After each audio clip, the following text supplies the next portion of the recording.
सलाम दोस्तों, मैं इरफान रही और मैं हूं आज यहाँ ओखला में हमारे साथ हैं शौकत अली सैफी साहब, जो कि दिल्ली पुलिस से रिटायर्ड अफसर रह चुके हैं और अब समाज की खिदमत में लगे हैं। आप मेडिकल लाइन में और एजुकेशन लाइन में समाज में काम कर रहे हैं, बहुत दिनों से काम कर रहे हैं और कुछ इनकी बातें हैं, कुछ उनकी ऐसे मशवरे हैं। तो आइए इनसे सीधा बात करते हैं। और मैं सबसे पहले शौकत अली साहब आपका बहुत बहुत इस्तकबाल, बहुत बहुत स्वागत करता हूँ कि आपने कुतुब मेल के लिए वक्त दिया।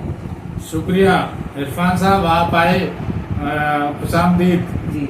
बहुत बहुत शुक्रिया आपका जी शौकत साहब, सबसे पहले मैं आपसे बात करना चाहूँगा। सैफी सरनेम के 50 साल हो चुके हैं और सैफी तो जन्मजात इंजीनियर कौम है और इतनी इसकी खिदमत रही है कृषि यंत्र को बनाने में भी और हर तरीके से।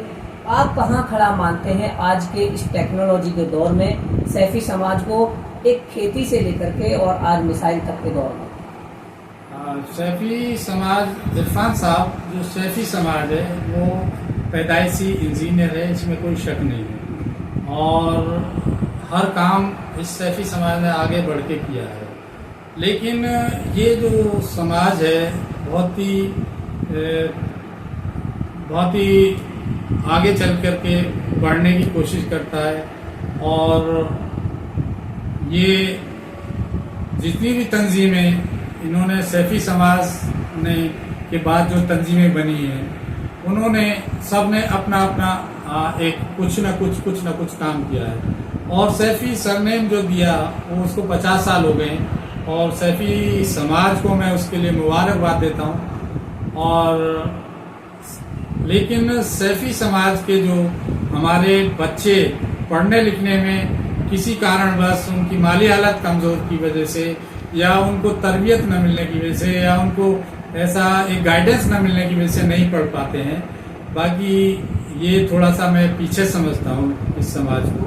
बाकी टेक्नोलॉजी के जितने भी टूल्स हैं, अगर सैफी समाज के लोग 10% भी अगर इसको इस्तेमाल कर लें और औरों को बताएं तो ये सैफी समाज बहुत आगे जा सकता है।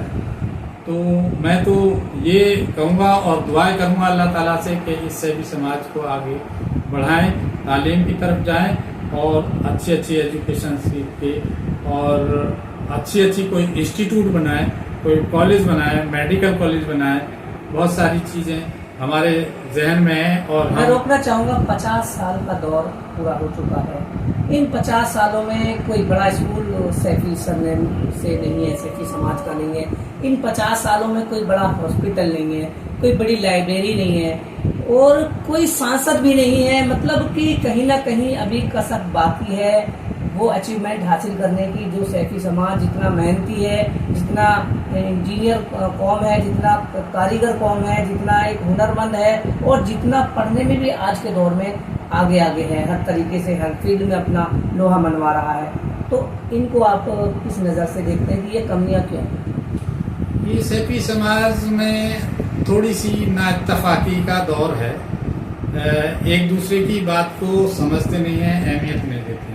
हमें एकजुट होना चाहिए। जब इरफान राही साहब ने कहा कि सांसद कोई नहीं है, एमएलए वगैरह तो होंगे शायद, तो इसलिए हमें राष्ट्रीय अध्यक्ष एक होना जरूरी है सैफी समाज का, और ताकि हम उसकी सारी बात माने, उसकी अच्छा आदमी चुने, एजुकेटेड हो, माली हालत अच्छी हो और उसकी सलाहियत भी अच्छी हो।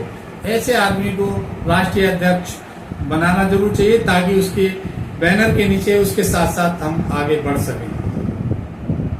रहा वह मसला इंस्टीट्यूट का, मेडिकल कॉलेज का या किसी कॉलेज का या किसी हॉस्पिटल का, जब तक हम लोगों ने कुछ ऐसे काम किए हैं जो दीवार खड़ी कर दी है, जो लोग उससे इन्फ्लुएंस होकर के अलग हट जाते हैं, तो उसमें हमें काम करना चाहिए। और जब तक हम, सबसे बड़ी बात क्या है, जब से हम किसी पे विश्वास नहीं करेंगे और उसका साथ नहीं देंगे, तब तक ये काम होना नामुमकिन है। मैं भी दुआ करूंगा कि अल्लाह ताला इस सैफी समाज को आगे बढ़ाए और कौम की खिदमत के लिए मैं भी 2024 से बादस्तूर लगा हुआ हूँ और मैंने भी जो कुछ मेरे से हुआ मैंने किया है। लेकिन एक सवाल है कि रिटायरमेंट के बाद ही क्यों लगते हैं लोग?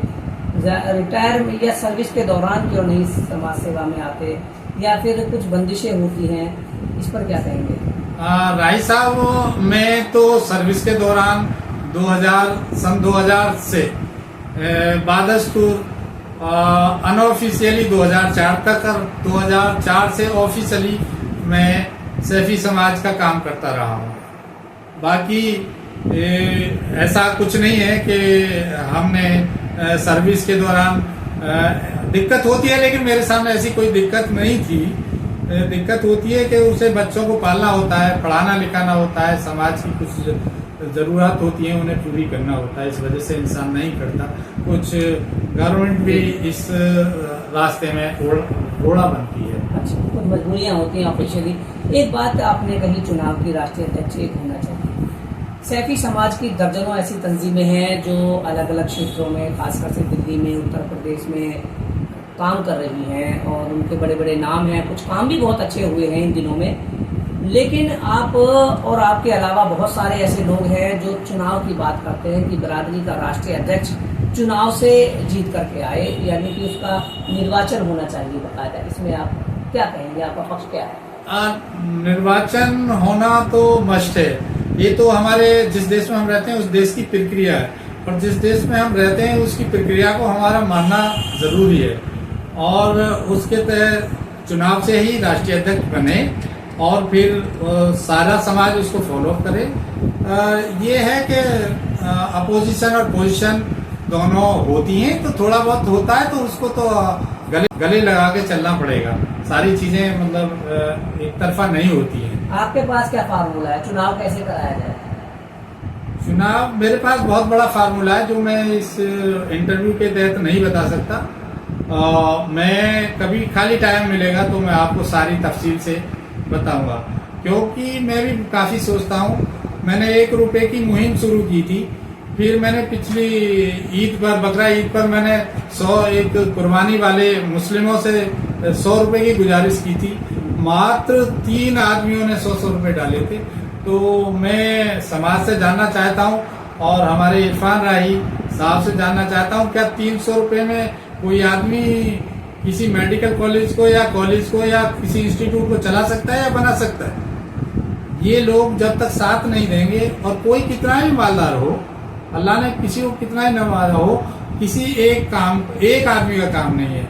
समाज ही एकजुट होकर समाज का काम कर सकता है।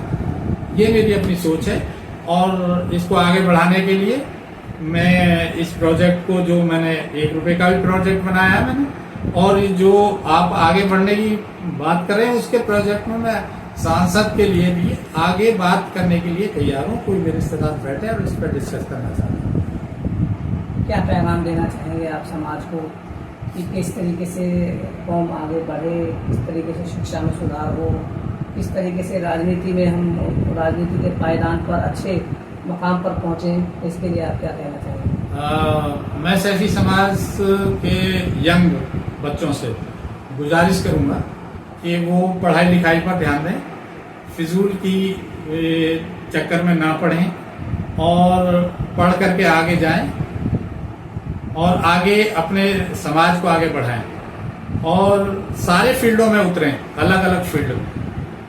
जितनी हम नौकरी करने के तहत जितनी हमारी अप्रोच है और हमारी जितनी जानकारी है, जितना हमारा एक्सपीरियंस है, हमसे शेयर करें। 24 घंटे मेरा फोन खुला रहता है, कभी भी इसके बारे में बात कर सकते हैं। सर 1975 में सैफी सरनेम दिया गया और उस सैफी सरनेम को देने में मौलाना उस्मान फारूकी, मौलाना नज़ीर अकरम नई मुरादाबाद और उनके साथ जो 20, 25, 30, 40, 50 जो लोग रहे, उनकी मेहनतें रही कि आज ये सैफी सरनेम हमें हासिल हुआ। 50 साल के बाद आप उनकी मेहनतों को कैसा महसूस करते हैं कि उन्होंने उस ज़माने में, जब इतनी तकनीक नहीं थी, फ़ोन नहीं थे और ये मोबाइल नहीं थे, तो उन्होंने जन जन तक इस नाम को पहुंचाया और लोगों को इकट्ठा किया, समझाया।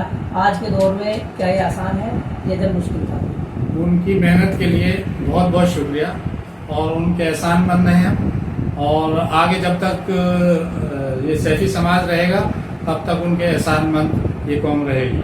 इसमें कोई दो राय नहीं कि ऐसे दौर में उन्होंने इतनी मेहनत की और ये जन जन तक इस नाम को पहुंचाया। बहुत बहुत शुक्रिया। तो ये थे शौकत अली सैफी साहब, जो कि दिल्ली पुलिस से रिटायर्ड हैं और अब समाज सेवा में लगे हैं। आप एजुकेशन में और स्वास्थ्य में अपनी सेवाएं दे रहे हैं। ओखला बिहार में आपका ऑफिस है और आप सुबह से शाम तक लोगों की समाज सेवा के लिए, रहनुमाई के लिए यहाँ मौजूद रहते हैं। मैं आपको फिर ऐसे ही किसी शख्सियत से मिलाऊंगा, तब तक के लिए मुझे इजाज़त दीजिए। खुदा हाफिज़, आपका इरफान राही। Subscribe now and press the bell icon. Never miss an update.